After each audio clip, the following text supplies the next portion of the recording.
5 miles, Angel 6. Roger, that's the only one I've got right there where the pointer is.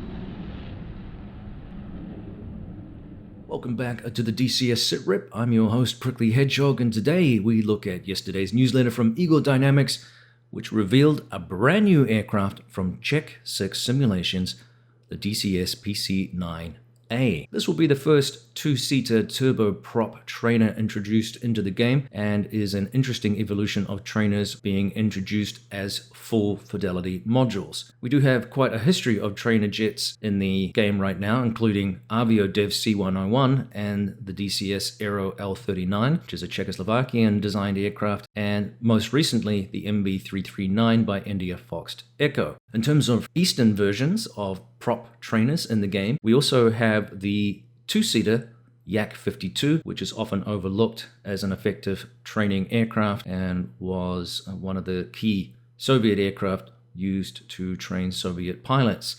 It is highly maneuverable and capable of pulling 7G and negative 5G, which also makes it a pretty good aerobatics aircraft as well. By comparison, the PC-9A is a slightly more modern and sophisticated aircraft designed and built for release in the mid-1980s with a full electronic cockpit. Royal Australian Air Force bought around 67 of these, some of which were assembled down under license by Hawker de Havilland. Designed by Switzerland's Pilatus aircraft, Czech 6 Simulations and ED advise that the DCS version will be precisely modeled using 3D scan technology to highlight every detail both internally and externally, accurately replicating this aircraft in every way. The development team has gone to great lengths to model the flight aerodynamics to allow aviators to experience the most authentic feeling of the capabilities of this aircraft. These early renderings of the exterior are, of course, work in progress and don't provide much information in terms of what the final product will look like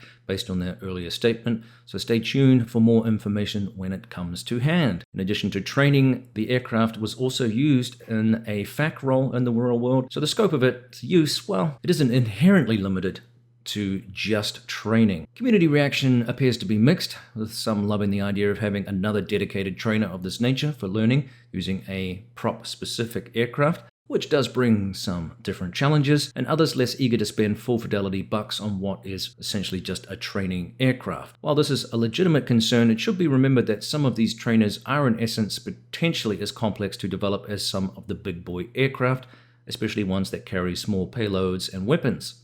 While the trainer aircraft don't perhaps elicit the same sex appeal of their full combat duty sports car-like cousins, the F-16 and the F-18 as an example, the work going into producing them is still intensive. And remember that we, the community, expect nothing other than total realism, so it can be a bit of a catch-22 to ask for a discounted price on what will be a very realistic simulation of a wonderful little aircraft.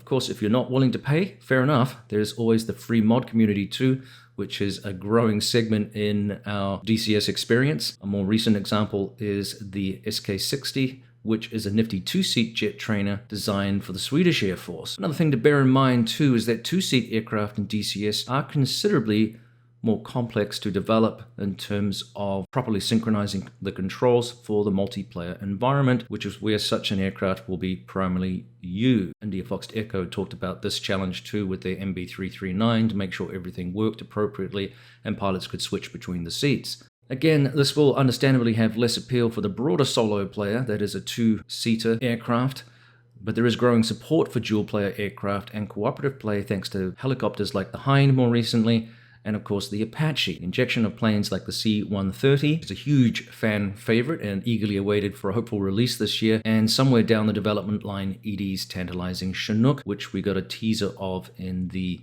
2023 and beyond video earlier this year. No word yet on where that project is in the development pipeline. Stand by for the call.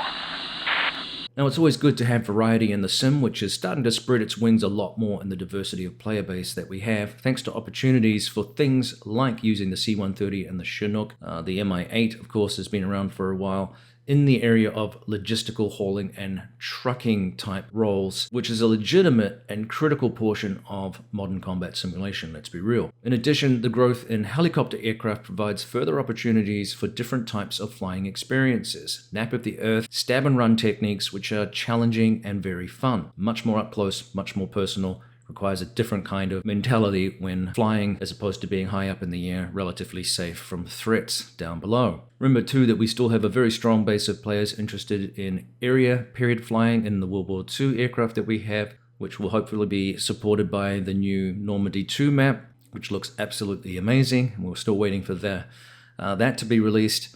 And of course the growing Cold War segment, which is now a very, very popular niche in the game, and is one that developers are looking to tap into to corner a market, which, as I said, has a very, very popular support base right now, and enhanced by the Enigma Cold War server, which sees a very, very high number of players on their servers enjoying that type of combat.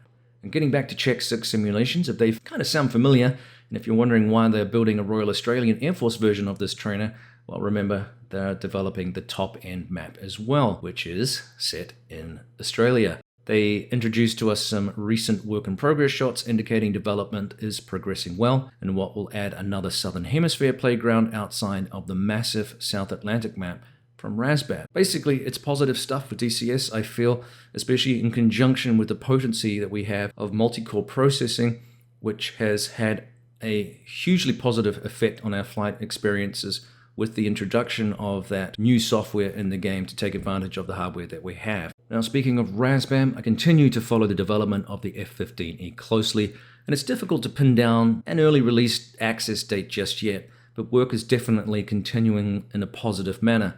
Metal to Mesh advised that he had finished the ejection animation for the pilot bodies, and Baltic Dragon has shown us several introductory training videos over the last several weeks, which will be part of the early access release, covering everything from the usual startup and taxi procedures through to programming the MFDs prior to takeoff to manage the various modes the aircraft boasts for sensors and weapons. RAAF head Ron Zambrano has referenced 2023 as the year of the Strike Eagle, with additional images of the aircraft in-game being posted on his Twitter handle. I expect we can't be too far off an exciting announcement, so stay tuned. I'll certainly let you know if I get my hands on the aircraft ahead of time, and hopefully we get a release date to talk about and get our hands on this aircraft for real.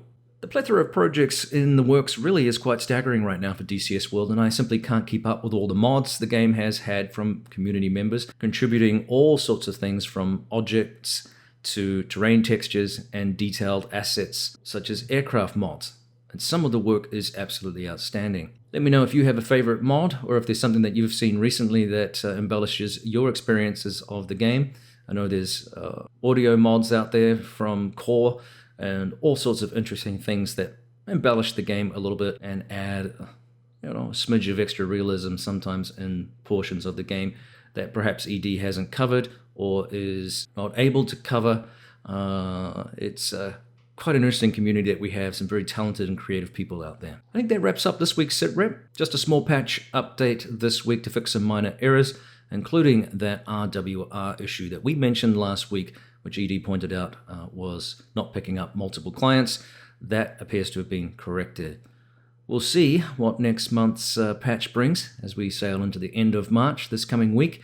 2023 is flying by, and we've got an exciting year with all of the things that are coming out. Let me know what you think of the PC-9A and the top-end map, which you hopefully have seen some images of, and what you're looking forward to seeing in the game, such as the Strike Eagle. This has been the SITREP. This is Prickly Hedgehog. We'll see you next time. Cheers.